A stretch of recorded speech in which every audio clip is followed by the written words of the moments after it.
A new lesbian story, 2 women, 1 weekend. A love they couldn't hide. The rain hammered against the cabin windows like accusations, each drop a reminder of everything Maya had been running from. She stood in the doorway, soaked to the bone, staring at the woman she'd spent 3 years trying to forget. Rachel looked different now, her hair shorter, her eyes carrying a weight that hadn't been there before, but when their gazes met across that threshold, Maya felt the same lightning strike of recognition that had changed everything the first time. This wasn't supposed to happen. This corporate retreat weekend was supposed to be about networking, about career advancement, about anything except confronting the ghost of a love she'd buried so deep she'd almost convinced herself it never existed. Maya had built her life carefully after Rachel, each brick of normalcy placed with precision. A respectable job at the consulting firm, a spacious apartment in the city, dates with appropriate men her mother approved of, Sunday dinners where she smiled and nodded, while her family discussed her future wedding, like it was an inevitability rather than a fiction she couldn't quite commit to. She'd become an expert at compartmentalizing, at pushing down the parts of herself that felt too big, too bright, too dangerous to acknowledge. But standing here now, with Rachel's presence filling every corner of this small mountain cabin, Maya realized that you can't outrun yourself forever. Eventually, the truth finds a way back. The retreat coordinator had made a mistake with the room assignments. Of course she had. Maya almost laughed at the cosmic irony of it. 200 employees at their company, and she gets paired with the one person who'd seen her completely, utterly unguarded, the one person who knew what her laughter sounded like at 3 a.m, what her fears tasted like whispered against skin, what her dreams looked like. Before she'd learned to make them, smaller and more acceptable, Rachel stood there holding her weekend bag, rain dripping from her jacket onto the hardwood floor, and neither of them moved. The silence stretched between them like all the unsaid words from their last night together. 3 years ago, when Maya had chosen safety over truth, obligation over desire, her family's expectations over her own heart, Rachel spoke first. Her voice steady but with an undercurrent Maya recognized immediately, that slight tremor that meant she was holding something massive just beneath the surface. She suggested they make the best of it, that they were adults who could handle an awkward situation professionally. Maya nodded, grateful for the lifeline of pretense, and they moved through the motions of settling in like strangers forced into proximity by circumstance, rather than 2 people who'd once memorized every detail of each other's existence. They unpacked in silence, claimed separate sides of the room, and headed down to the welcome dinner where they sat at opposite ends of the table and avoided eye contact like their lives depended on it. But the cabin had only 1 bedroom, and that night, lying in the darkness with Rachel breathing softly in the bed across from hers, Maya felt every carefully constructed wall begin to crack. The rain continued its relentless percussion against the roof, and somewhere in that rhythm, she found herself remembering their first kiss behind the graduate library, hidden between stacks of forgotten philosophy texts, the way Rachel's hand had trembled when she reached for Maya's face, the terror and exhilaration of that moment when Maya had stopped running from what she felt and simply let herself fall. They'd had 4 months together before reality crashed, in a 4 months of stolen moments and secret touches, and a happiness so complete it terrified Maya more than anything she'd ever known. The next morning brought mandatory team building, exercises that felt like elaborate torture devices, designed specifically to break Maya's composure. They were paired together for the trust fall exercise, because apparently the universe had a vicious sense of humor. Rachel stood behind her, and Maya was supposed to let herself fall backward, trusting that she'd be caught. The metaphor wasn't lost on either of them. Maya's body went rigid, every muscle locked against the surrender the exercise required. Rachel's voice came soft and close, telling her it was okay, that she had her, and Maya felt something inside her chest crack wider. She fell and Rachel caught her, and for a moment they stayed there, Rachel's arms around her middle, Maya's back against Rachel's chest, both of them breathing too hard for such a simple exercise. The afternoon brought a hike through mountain trails still slick with rain, the group stretching out into smaller clusters as people found their natural pace. Maya and Rachel ended up walking together, not by design but by the inevitable gravity. that had always pulled them toward each other. At first, they talked about safe things, work projects, mutual acquaintances, the beauty of the landscape. But as the trail climbed higher and the rest of the group fell farther behind, their conversation began to slip beneath the surface.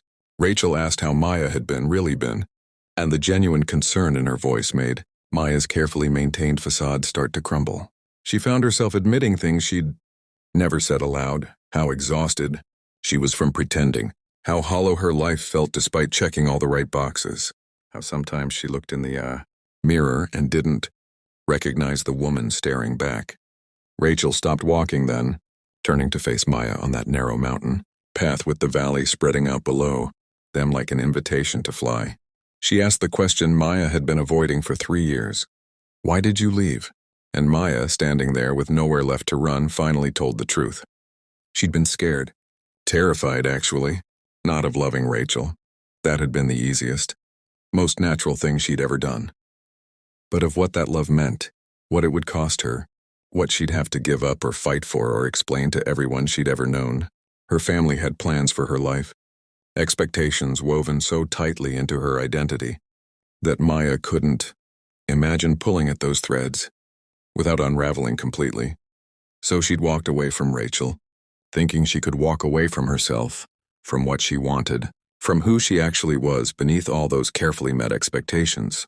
Rachel listened, her eyes never leaving Maya's face, and when Maya finished, she simply nodded like she'd known all along.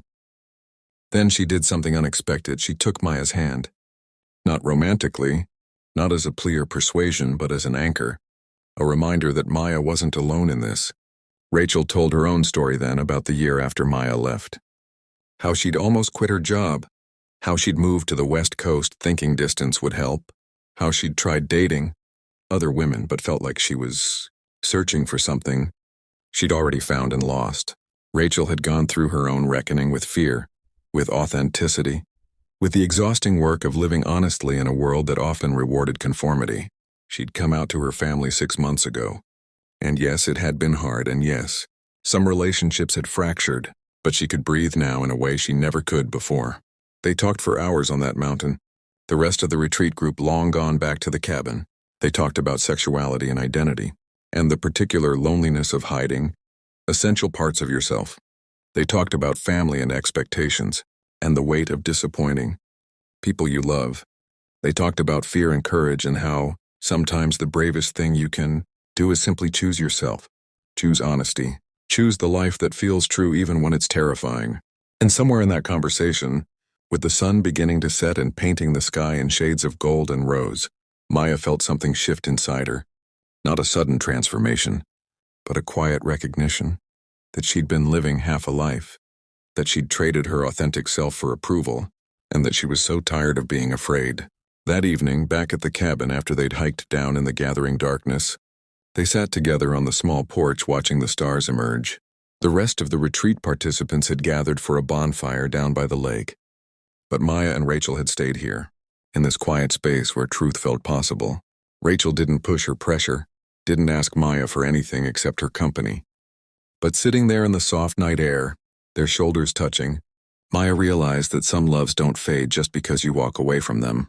Some loves are woven into the fabric of who you are, and trying to cut them out only leaves you threadbare and incomplete. Maya started talking, her voice barely above a whisper. She told Rachel about the man her mother kept trying to set her up with, about the wedding her parents discussed like it was inevitable, about the script she'd been following for her entire life without ever asking if it was the story she actually wanted to tell. She talked about the hollowness of her days, the way she felt like an actress in her own life, always performing, never quite present. And then, with her heart hammering so hard she could feel it in her throat, Maya admitted what she'd been denying for 3 years, that she'd never stopped loving Rachel, that walking away had been the biggest mistake of her life, that she didn't know how to bridge the gap between who she was expected to be and who she actually was. But she was so tired of pretending. Rachel turned to look at her then, and in the moonlight, Maya could see tears on her cheeks. Rachel said something that would stay with Maya forever. You don't owe anyone a life you don't want to live. She said it gently, without judgment, but with the weight of someone who'd fought that same battle and come out the other side. Then she asked Maya what she wanted. Not what her family wanted or what society expected or what would be easier or safer, but what Maya's heart wanted when she stripped away all the fear and obligation and noise. And Maya, looking into the eyes of the woman she'd loved and lost and found again, finally let herself answer truthfully. The weekend ended Sunday afternoon, but something fundamental had shifted. Maya and Rachel exchanged numbers this time, made plans to meet the following week. No more running, no more hiding. On the drive back to the city, Maya called her mother and, with her hand shaking on the steering wheel, started the hardest conversation of her life. She didn't have all the answers yet, didn't know exactly how to navigate the path ahead, but she knew she couldn't keep living a lie. Her mother's response was complicated, shock and confusion and disappointment, mixed with something that might have been understanding underneath it all. It wasn't the acceptance Maya hoped for, but it was a beginning, an opening, the first crack in the wall she'd built between her truth and her family. The weeks that followed weren't easy. Maya's family struggled with her revelations. Some friendships changed or ended. There were moments of profound loneliness and doubt. Times when Maya questioned whether honesty was worth the cost. But there were also moments of stunning clarity and joy. The first time she and Rachel went to dinner as a couple, openly and unafraid. The first time Maya introduced Rachel as her girlfriend without qualification or apology. The first morning Maya woke up and recognized herself in the mirror. No longer hiding, no longer performing, finally devastatingly, wonderfully whole.